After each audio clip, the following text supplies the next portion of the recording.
کہ جس نے اپنا تزکیہ کر لیا، جس نے اپنے دل اور دماغ کو برے خیالات، بری سوچوں، بری چیزوں سے، اللہ تعالیٰ کی نافرمانیوں سے بچا لیا، تو وہ کامیاب ہوا۔ کہ جس نے اپنا تزکیہ کر لیا، جس کا دل اور دماغ جو ہے وہ پاک ہو گیا، تو وہ پاک ہو گیا۔ اس کے بعد فذکر اسم ربہ فصلی، اور پھر اپنے رب کے ذکر کو کرتا رہا، اپنے رب کا نام جو ہے وہ ہر وقت اپنی زبان پر اس نے جاری رکھا، فصلی، اور پابندی کے ساتھ نماز پڑھتا رہا، تو وہ کامیاب ہوا۔ اللہ تعالیٰ کامیابی کے لیے یہ کیٹیگری بیان فرما رہا ہے کہ پہلے چیز کیا ہے؟ تزکیہ نفس ہے، اس کے بعد اللہ کا ذکر ہے، نماز ہے، لیکن آگے اللہ تعالیٰ نے ہماری فطرت بھی بیان فرما دی، انسانوں کا جو ہے وہ طرز عمل بھی بیان فرما دیا۔ وہ اللہ فرماتا ہے بل تؤثرون الحیات الدنیا، لیکن تمہاری حالت یہ ہے کہ تم دنیاوی زندگی کو ترجیح دیتے ہو، تم جو ہے وہ دنیا کو مقدم سمجھتے ہو، دنیا کو ہی تم جو ہے وہ پریفر کرتے ہو، دنیا کو ہی تم جو ہے وہ اہمیت دیتے ہو۔ تو فرمایا دنیا کو اہمیت دینے والوں، آخرت جو ہے وہ انتہائی بہتر ہے، بس آخرت خیر و ابقیٰ، جو آخرت کی زندگی ہے وہ بہت ہی بہتر زندگی ہے اور پائیدار زندگی ہے۔ یہ جس دنیا کے لیے تم ہر وقت پریشان ہو، سرگردہ ہو، اس کی کیا میعاد ہے؟ 60 سال ہے، 50 سال ہے، کسی کے لیے 20 سال ہے، کسی کے لیے 50، کسی کے 100 سال۔ تو یہ زندگی تو بڑی محدود ہے، تھوڑی سی یا مختصر سی ہے۔ تو یہ اس کی خاطر تم صبح جاگتے ہو، شام تک اسی کی فکروں میں رہتے ہو، اور جب سونے لگتے ہو اس وقت بھی اس کی فکر میں ہوتے ہو۔ تو فرمایا یہ دنیاوی زندگی تو بڑی عارضی زندگی ہے، جو آخرت کی زندگی حقیقت میں وہ بہتر بھی ہے اور دائمی زندگی ہے، تو اس کے بارے میں بھی ہمیں سوچنا چاہیے۔ تو ایک اور جو ہے قرآن پاک کی آیت میں اللہ تعالیٰ نے فرمایا وَلْتَنظُرْ نَفْسٌ مَا قَدَّمَتْ لِغَدٍ، کہ ہر انسان کو غور کرنا چاہیے اس نے اس کل کی زندگی کے لیے، کل قیامت کے دن کے لیے اس نے کیا تیار کر رکھا ہے۔ آج ہماری حالت تو یہ ہے کہ اللہ تعالیٰ ہمیں دین کی محبت عطا فرمائے، اللہ تعالیٰ ہمارے لیے دین کو آسان فرمائے، آسان فرمائے۔ ہم دنیا کے لیے اتنے پریشان ہیں، دنیا کی خاطر ہم اتنے جو ہے فکر مند ہیں کہ جب رات کو سوتے ہیں تو کل کا دن، کل کی پلاننگ ہم کر کے سوتے ہیں کہ کل کے کام سارے سوچ کے سوئیں گے، کل میں نے یہ بھی کرنا ہے، کل یہ بھی ڈیوٹی ادا کرنی ہے، یہ بھی ادا کرنی ہے۔ لیکن اس کل کے بارے میں جس کی ہمارے پاس کوئی گارنٹی نہیں کہ کل تک جئیں گے بھی کہ نہیں جئیں گے، کل کا دن ہمیں کل کا سورج چڑھا دیکھیں گے بھی نہیں دیکھیں گے، کل جو ہے ہم جو دنیا کی رونقیں دیکھ سکیں گے نہیں دیکھ سکیں گے،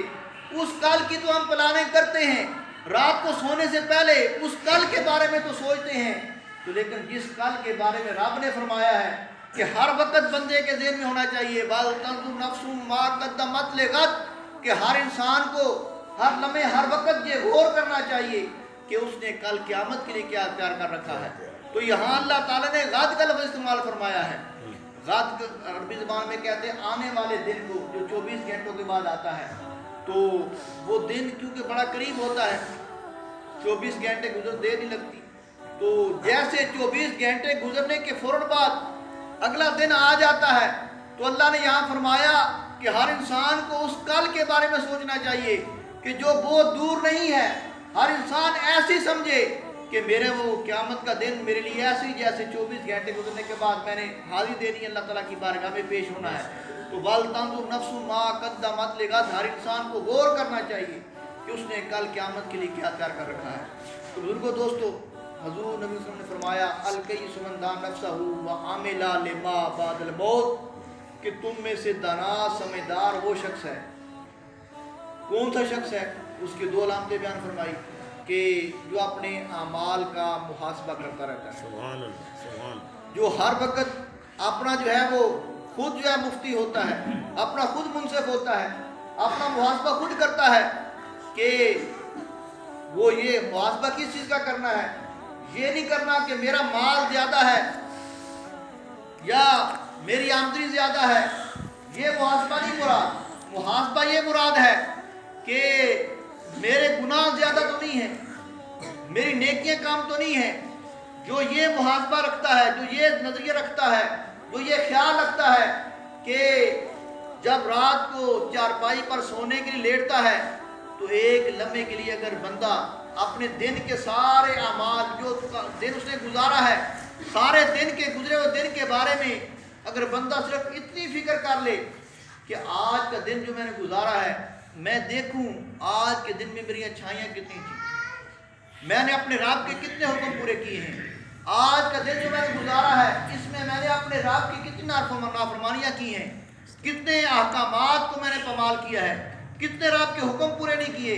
تو جو بندہ یہ فکر رکھتا ہے، جو یہ خیال رکھتا ہے کہ سونے سے پہلے وہ اسٹیمیٹ لگاتا ہے، دیکھتا ہے کہ اگر آج میری گناہوں کی فہرست لمبی ہے تو پھر اللہ کی بارگاہ میں معافی مانگتا ہے اور آئندہ جو ہے وہ گناہوں کو چھوڑنے کا پکا ارادہ کرتا ہے۔ اگر اس کا یہ سوچ پیدا ہو گئی، دل میں یہ خیال پیدا ہو گیا، یہ نظریہ پیدا ہو گیا کہ آج میں نے اللہ تعالیٰ کی زیادہ نافرمانی کی ہیں لیکن کل میں اللہ تعالیٰ کے احکامات پر عمل کروں گا، اگر اس سوچ اور فکر کے ساتھ وہ بندہ اگر سو جائے تو اگر اسی رات اس کی موت آ جائے تو وہ اللہ تعالیٰ اس کو جنت عطا فرمائے گا۔ سبحان اللہ اللہ۔ تعالیٰ اس فکر اور سوچ کی وجہ سے جو یہ سوچ لیتا ہے، جو یہ خیال کرتا ہے کہ میں نے آئندہ اپنے رب کی نافرمانی نہیں کرنی،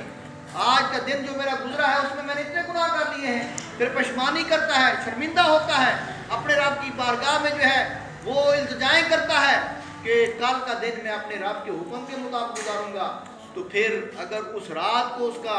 موت آ گئی، اس کو اگلا دن نصیب نہ ہوا تو یقیناً وہ جنتی بندہ ہوگا۔ کیوں؟ اسے پشیمانی ہوئی ہے، اپنے کیے گناہوں پر وہ شرمندہ تھا، تو فرمایا جب محاسبہ کرتا ہے وَعَمِلَ لِمَا بَعْدَ الْمَوْتِ، اور موت کی بعد والی زندگی کے لیے عمل کرتا ہے۔ آج ہم میں سے کتنے ہیں کہ جن کا زیادہ عمل جو ہے وہ موت کی بعد والی زندگی کے لیے نہیں ہے، صرف اسی دنیا کے لیے ہے، اسی زندگی کے لیے ہے۔ تو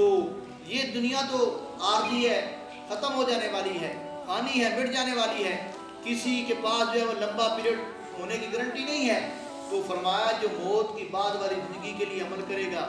وہی حقیقت میں جو ہے وہ دانا ہے، سمجھدار ہے۔ تو سمجھداری، آج ہم اس سمجھداری میں بہت جو ہے وہ کمزور ہو چکے ہیں، ہم جو ہے وہ نادانی میں بہت آگے چلے گئے ہیں، سستی میں بہت آگے چلے گئے ہیں۔ آج ہم مسلمان اگر تھوڑا احادیث کا عوام مطالعہ کریں، تھوڑے اپنے بزرگوں کی ہسٹری پڑھیں، تاریخ پڑھیں، تو جو مسلمانوں کی آج حالت ہو رہی ہے، جو مسلمان ہم عملی طور پر آج پریشان ہیں، دنیا کے کسی ایک ملک کی آپ مجھے مثال دے لیں جہاں کے مسلمان امن و سکون کے ساتھ اپنے ملک میں زندگی گزار رہے ہوں، تو یہ افراتفری، یہ تذبذب کب ختم ہوگا؟ یہ قرآن و حدیث میں اللہ تعالیٰ نے بے شمار اس میں مثالیں دی ہوئی ہیں، بتایا ہوا ہے، پہلی قوموں کے واقعات بھی ذکر کیے ہیں کہ جب کوئی قوم نافرمانی کرتے کرتے اس حد تک پہنچ جاتی ہے کہ وہ اپنے رب کو فراموش کر دیتی ہے تو پھر اللہ تعالیٰ کی رحمت بھی ان سے دور ہو جاتی ہے، کہ اللہ تعالیٰ نے کبھی کسی قوم کے اوپر جو ہے اس وقت تک مہربانی نہیں کی جب تک وہ خود اپنے اندر جو ہے تبدیلی پیدا نہیں کرتے۔ یہ قرآن پاک کا مفہوم ہے کہ آج ہم اگر اپنا رویہ تبدیل نہیں کریں گے، اپنے جو ہے زندگی کا انداز، کرائٹیریا جو ہم نے بنایا ہوا ہے مخصوص، اس سے نہیں نکلیں گے تو پھر کامیابی ہمیں ملنا مشکل ہے۔ کامیابی تب ملے گی کہ جب ہم اپنے طرز عمل کو بدلیں گے۔ اسلام صرف عبادات کا نام نہیں، اسلام صرف نماز پڑھنے، روزہ رکھنے، حج کرنے، عمرہ کرنے، زکوٰۃ ادا کرنے کا نام نہیں۔ اسلام کا زیادہ حصہ معاملات پر ہے، اسلام میں زیادہ حصہ جو ہے دنیاوی معاملات، جو ہمارے ایک دوسرے کے ساتھ تعلقات ہوتے ہیں، جو ایک انسان کے جو ہیں وہ مختلف رشتے ہوتے ہیں ان کے حوالے سے، یا جو ہمارے معاشرتی طور پر رہن سہن کے رویے ہیں، طریقے ہیں، جو تجارتی طریقے ہیں، وہ سب کی جو ہے وہ اسلام رہنمائی کرتا ہے، اس کے بارے میں اسلام ہمیں بتاتا ہے۔ تو قرآن پاک اگر آپ پڑھیں تو عبادات کے بارے میں چند آیتیں آپ کو ملیں گی، روزے کے بارے میں صرف 3 مقامات پورے قرآن پاک میں ذکر آیا ہے، لیکن جو ہمارے دنیاوی معاملات ہیں، کاروبار کے، آپس میں لین دین کے، اور آپس میں ہمسائیگی کے، اور ازدواجی زندگی کے، تو یہ سارے جتنے بھی طریقے ہیں اس کے بارے میں قرآن پاک میں پوری صورتیں نازل ہوئی ہیں۔ سورۃ بقرہ آئی ہے، سورۃ نساء آئی ہے، سورۃ مائدہ آئی ہے، سورۃ تحریم، سورۃ طلاق۔ تو یہ دنیاوی معاملات یہ بھی ہمارے دین کا حصہ ہے۔ آج ہم نے صرف عبادات کو تو دین سمجھا ہوا ہے، لیکن اپنے باقی جو معاملات ہیں ان کو ہم نے دین سے باہر کر دیا ہے۔ تو یہی وجہ ہے کہ ہمارا آدھا حصہ تو اسلام کے مطابق چل رہا ہے، لیکن آدھا حصہ ہم اسلام کے خلاف چل رہے ہیں۔ تو جب ہمارے معاملات بھی ہمارے گھر کے، ہمارے محلے کے، معاشرتی طور پر جو ہمارے سارے طریقہ کار ہیں، ہماری تجارت ہے، سب کچھ اگر ہم اسلام کے طریقے سے چلیں گے، اسلام کے معاملات کے ذریعے ہم چلائیں گے، اسلام سے رہنمائی لیں گے۔ آج کتنا افسوس اور دکھ ہوتا ہے کہ ہم دنیا کی چیزیں سیکھنے کے لیے تو اپنے بچوں کو جو ہے وہ لگاتے ہیں، خرچہ بھی کرتے ہیں، لیکن کئی ایسے گھرانے ہیں، کئی ایسے نوجوان ہیں جن کو میں جانتا ہوں کہ جن کی شادیاں ہو گئی ہیں، لیکن ان کو نہ تو غسل کرنے کے طریقے کا پتہ ہے، نہ ان کو طلاق کے مسائل کا پتہ ہے، نہ زندگی گزارنے کے معاملات کا پتہ ہے۔ تو ہم دین کا ایک حصہ سیکھتے ہیں، قرآن سیکھتے ہیں، نماز سیکھتے ہیں، عبادات سیکھتے ہیں، لیکن معاملات یہ بھی دین کا حصہ ہے، ہم نے اس کو چھوڑ دیا ہے، تو ان کو سیکھتے نہیں ہیں، جس وجہ سے ہمارے جو ہے معاشرے میں کئی قسم کی خرابیاں ہیں، کئی قسم کے گناہ ہیں، معاشرتی طور پر جو ہیں وہ کئی جو ہیں وہ زیادتیاں ہیں اور کئی حقوق کی پامالیاں ہیں۔ اس کی وجہ یہی ہے کہ ہم صرف دین کے ایک حصے پر عمل کر رہے ہیں، دوسرے حصے کو ہم نے دین سے چھوڑا ہوا ہے، اس سے اسلام سے ہم رہنمائی لیتے۔ اسلام تو مکمل ضابطہ حیات ہے، وہ ہماری جو ہے وہ گھریلو زندگی کے بارے میں بھی رہنمائی کرتا ہے، جو تاجر ہے اس کے لیے بھی رہنمائی کرتا ہے، جو ہے دکانداری کرنے والا ہے، یا جو انسان جس حوالے سے، جو بہن بھائی کے رشتے کے حوالے سے، ماں باپ کے رشتے کے حوالے سے، میاں بیوی کے رشتے کے حوالے سے، اور ہمسائے کے رشتے کے حوالے سے، اور جتنے بھی آپس میں معاملات ہیں، لین دین ہے، جو ہے وہ سارے معاملات کے بارے میں اسلام رہنمائی کرتا ہے، لیکن ہم ان معاملات میں اسلام سے کوئی رہنمائی لیتے، نہ ہی کوئی مسئلہ پوچھتے ہیں۔ تو آج ضرورت ہے کہ ہم مکمل اسلام کے اوپر جو عمل کریں، عبادات بھی ہم قرآن سے لیں، حدیث سے لیں، اور جو ہم معاملات کرتے ہیں، دنیا کی چیزیں ہیں، دنیاوی معاملات ہیں، ان کو بھی ہم قرآن کے مطابق اپنے معاملات چلائیں، تو پھر ہماری زندگی آسان ہوگی، ہمارے مسائل ختم ہوں گے، پریشانیاں ختم ہوں گی۔ تو اللہ تعالیٰ کی بارگاہ میں دعا ہے کہ اللہ تعالیٰ ہمیں عمل کی توفیق عطا فرمائے۔ تو اللہ تعالیٰ نے فرمایا بل تؤثرون الحیات الدنیا، لیکن تمہاری حالت یہ ہے تم دنیاوی زندگی کو ترجیح دیتے ہو۔ تو آخری حدیث کرتا ہوں، حضور نے فرمایا کہ جو بندہ مجھے 4 چیزوں کی گارنٹی دے دے تو میں اسے کامیابی کی گارنٹی دیتا ہوں۔ فرمایا صدق و مقال و حفظ و امانت و حسن خلیقت و عفت فی التہمت، کہ جو بندہ مجھے یہ گارنٹی دے دے کہ وہ سچ بولے گا، جھوٹ نہیں بولے گا۔ آج ہم جھوٹ ہمارے معاشرے میں کتنا زیادہ ہے، جھوٹ کے بغیر ہم چلتے نہیں ہیں۔ تو فرمایا جو سچ بولنے کی گارنٹی دے گا، جھوٹ چھوڑنے کی گارنٹی دے گا، اس کو میں کامیابی کی گارنٹی دیتا ہوں۔ دوسرے نمبر پر فرمایا کہ حفظ و امانت، جو امانت کی حفاظت کرے گا،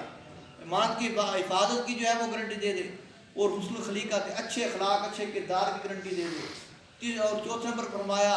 عفت فی التہمت، کھانے پینے کی جو چیزیں ہیں اس میں پاک دامی ہیں، جس کی حلال کمانے کی گارنٹی دے دے تو اس کو میں کامیابی کی گارنٹی دیتا ہوں۔ تو اللہ تعالیٰ کی بارگاہ میں دعا اللہ تعالیٰ ہمیں صحیح معنی میں اسلام کے اوپر چلنے کی توفیق عطا فرمائے، اسلام پر چلنا ہمارے لیے آسان بنائے، اور ہمیں اپنے محبوب نبی کی